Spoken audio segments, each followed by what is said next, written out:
Housing Development Program. Number one and the best. Housing Development Program. Number one. Number one. Housing Development Program. Number one and the best. Housing Development Program. Number one. Housing Development Program. In Nigeria. Housing Development Program. In Africa. Housing Development Program. And the globe.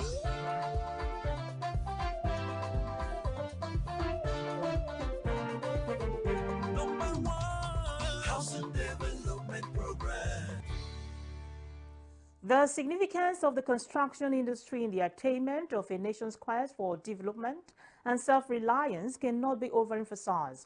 The industry serves valuable functions in the society that vary according to social need.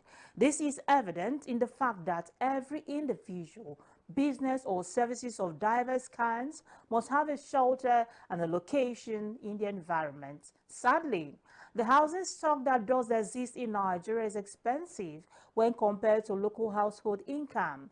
How can the high cost of housing construction be addressed in the country? This is Housing Development, where we discuss housing, affordability and accessibility. As always, I am Flora Ani, your housing diva. Let's see the news making waves in the sector.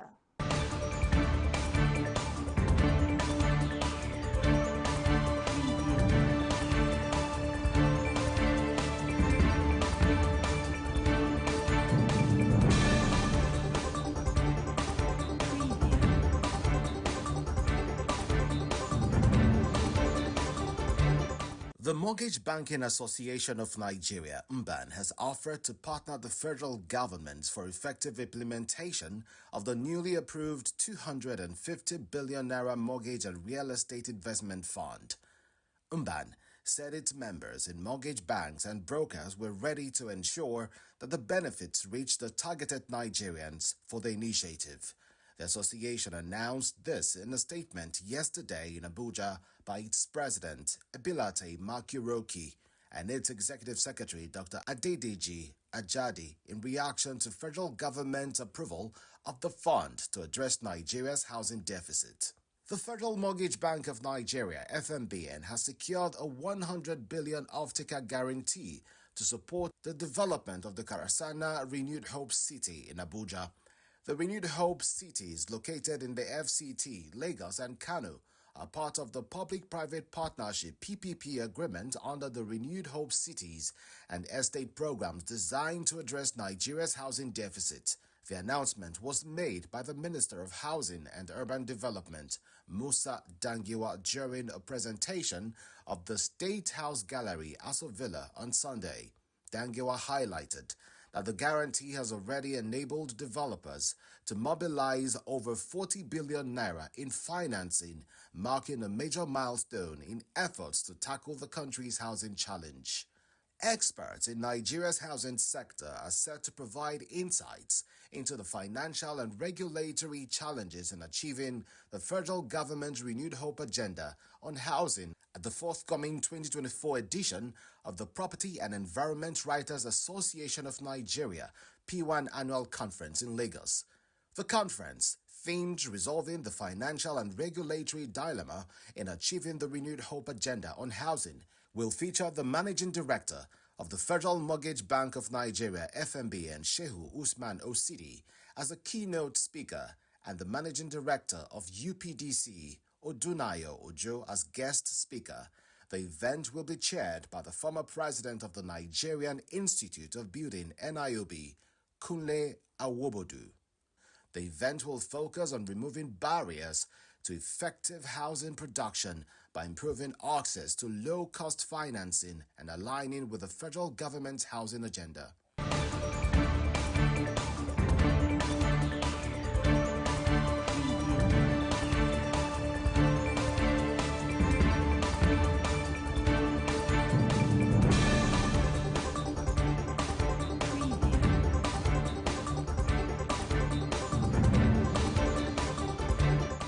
To read the full details of the news, do well to visit www.africanhousingnews.com. You're watching Housing Development. Stakeholders from across the building and construction industry have called for urgent and effective measures to tackle the persistent issue of building collapse in Nigeria. This demand was made during a conference organized by the Standards Organization of Nigeria in Abuja, which brought together key players in the sector to deliberate on improving standards and ensuring structural safety. Stakeholders from across the building and construction industry have called for urgent and effective measures to tackle the persistent issue of building collapse in Nigeria. This demand was made during an interview in Abuja where key players in the sector spoke on improving standards and ensuring structural safety. They said it is important to foster collaboration among regulators, professionals, and artisans to address challenges such as substandard materials, inadequate enforcement of building codes, and quackery in construction practices. Most times, honestly, one asks, when things happen, one asks that, oh, where is Standard Organization of Nigeria in all of this? If you go about all our building materials markets today, you discover that what you find out there are much more substandard material, such that, these substandard materials are even now being taken for granted that, okay, it's the normal. The Standard Organization of Nigeria is now talking about the need for us to adhere to standard practices in the industry, especially in the building industry. Honestly, it cannot come at a better time than this. And I believe that if SON will actually wake up to their responsibility, we see that it will help to address majority of the problem or challenges that we are having as concerns building collapse in the country. Actually, generally in life, we talk about safety. When you talk about safety, you talk about doing the right thing at the right time. When we want to build, you need to have a competent designer who actually will do, before embarking on the design, we do environmental impacts to know how the land is and how suitable it is. And after that, when you are going to choose somebody to build for you, you need to pick people who are professionally qualified. For instance, in Koren, we are the one that regulates engineering in all ramifications. And we have the Cobon people who are actually builders. So you don't pick from the road. When you pick from the road, you will actually have a problem with yourself. Probably you engage the quacks. And apart from that, the material procurement has to be well tested. That is why SON, they are involved in testing of material that come from abroad and even that come from actually Nigeria. Key stakeholders in the industry also addressed the role of proper design and the use of locally appropriate construction methods. They highlighted the prevalence of substandard building materials in the market and called for the enforcement of building regulations and tougher penalties for non-compliance. The building collapse is like an industrial process. And each process, if it's not carried out properly, you discover that you have a defect. And this defect can lead to building collapse. Now you are talking about enforcement. Enforcement is a collective responsibility. Government alone cannot withstand that. Despite the fact that government is in charge of making laws. The National Assembly makes laws and so on and so forth. But as you make law, are you making the materials available? Do you have an alternative? Are you into the M&E? What I mean, monitoring and evaluation. Are you into the training components? So building collapse has a lot of process involved. Enforcement by government alone will not stop it. There are quite a lot of factors. Builder Samson Opaloa, chairman of the Council of Registered Builders of Nigeria, Cobon, reiterated the council's commitment to tackling the issue. Let me say that buildings don't collapse on paper. But buildings a building is a multi-stakeholder activity. That is to say that so many stakeholders are involved, so many professionals are involved. And as we begin to prioritize the expertise that each professional possesses and utilize it appropriately, the story will change. And we have moved even beyond the training of the tertiary artisans, tertiary professionals. We've gone down to the tactical artisans and technicians. We have begun to train them to license them, and to certify them. And we are going beyond that to all those who have acquired some form of competencies in different methods and areas. We are bringing them under what we call the recognition of prior learning, so that we assess them, know what they are capable of doing, know what they lack, and give to them what they lack so that they can be more competent. Meanwhile, they called for the government's commitment to enforce standards and improve the quality of building materials in the country. Welcome back. Nigeria is currently facing a severe housing crisis characterized by a staggering deficit and escalating costs that affect millions of citizens. The housing sector in Nigeria faces issues of low purchasing power among households, high construction costs, and inadequate housing supply to keep up with population growth. What is the way forward to mitigate the housing crisis? Let's listen to these housing stakeholders. Housing is a social right. However, considering the limitations that we are in today, government themselves cannot provide all of their housing. Housing supply is more on the informal side than on the formal side, and the reason is simple. On the formal side, the housing are not so affordable. Let's take the Renewed Cities project. One bedroom unit of accommodation in the Renewed City project cost about 21 million naira, or about 22 million naira.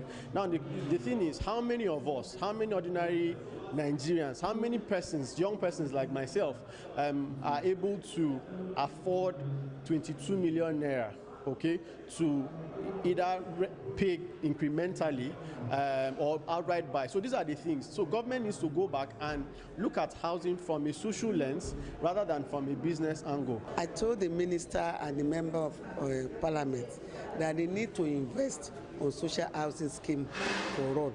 And we are looking at 3 pillars. The first pillar is accessibility, livability, and affordability. According to the UN mandate, between now and 2030, we expect that no one should be in this world without a roof in their head, without a home to call their own, without a place to sleep. And that is why we are promoting issues of urbanization, leaving no one behind. That is the mandate of the UN Habitat, leaving no one behind. Affordable housing, livable housing, and affordability. So we want to see the government of Nigeria putting resources in terms of sustainable housing for all. They can build small housing scheme, 1 bedroom self-contained, for workers, for students, and for people from the informal sector. All the days, all the years, we are copycats. I'm talking about Africans. We copy because it looks beautiful. We don't copy because it suits our own environment, right? So the first option is that we should begin to believe in ourselves. Before the Yoruba people came, we were building and they were not collapsing. Why don't we research into the building materials used by our forefathers and of course improve on them? I want to believe that if we do that, it will of course make it affordable, because initially we just people will excavate the ground.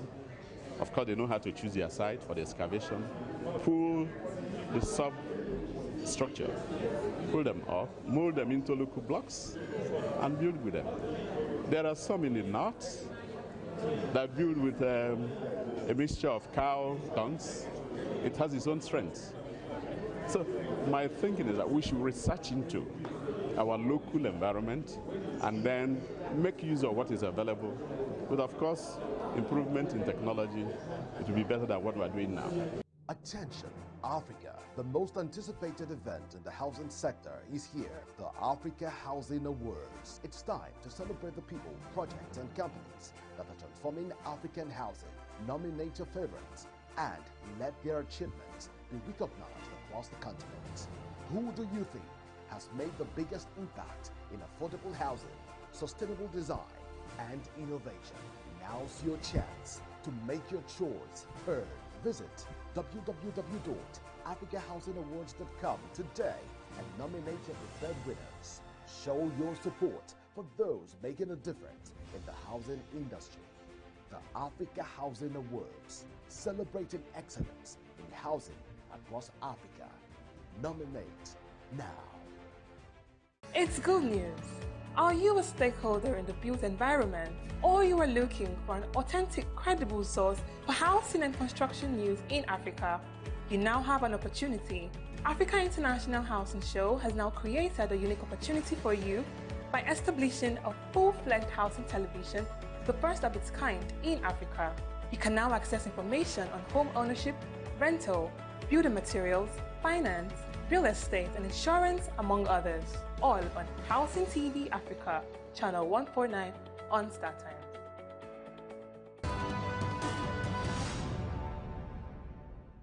For Nigeria's real estate sector to flourish, the government must create an enabling environment that incentivizes investment, reforming policies, particularly the outdated Land Use Act of 1978 is crucial. By simplifying the land acquisition process and decentralizing land administration, Nigeria can reduce bureaucratic delays, attracting more investors. Comprehensive housing policies that prioritize affordable housing, slum upgrades, and sustainable urban planning could encourage public-private partnerships and support developers focused on low-income housing. That said, I will be back shortly. Hi, I'm Bob Weinsheng, CEO of iBuild Global, and keep watching the Housing Development Program.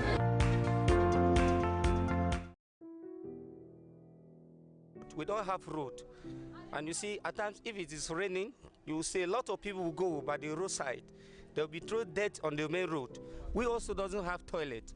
You will see a toilet, you will still up to 30 tenants. They are using one. You can't leave your door open, go and buy something. Before you will know, Babambola will enter. By the time you will take them to police station, 1 hour is too much. The police people will release them. In fact, we don't know what is happening. This is the situation with many citizens in not just Nigeria. Are we ready for this conversation? What is the plight of an average Nigerian citizen in regards to housing? Housing is a fundamental human right, and these issues must be addressed.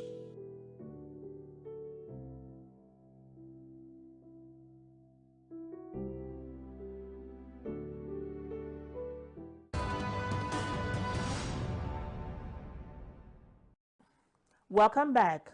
In a bid to effect efficient governance in advancing Nigeria's housing development goals, the chairman and members of the Committee on Housing and Habitat paid an oversight visit to the MD CEO of the Federal Mortgage Bank of Nigeria at the bank's headquarters in Abuja. Our correspondent will give more details. In a bid to effect efficient governance in advancing Nigerians' housing development goals, the chairman and members of the Committees on Housing and Habitat paid an oversight visit to the Managing Director and Chief Executive Officer of the Federal Mortgage Bank of Nigeria, FMBN, Shehu Osidi, at the bank's headquarters in Abuja. Delivering his opening remarks, the MD and CEO of the Federal Mortgage Bank of Nigeria, Shehu Osidi, highlighted the progress, challenges and opportunities in the operations of Nigerians' foremost provider of affordable housing finance. The mandate and functions of the FMBN include the following. One is to link the mortgage finance market with the capital market and develop a viable secondary mortgage market. Then to encourage the emergence and promote the growth of primary mortgage banks to serve the delivery of housing in Nigeria. And then also to mobilize domestic and foreign funds. Then construction finance to public and private sector estate development companies. And then affordable housing microfinance soft loans for home expansion and home renovation, which we popularly call home renovation loans. And of course, we have also rent-to-own products. OCD listed key activities and achievements of the bank,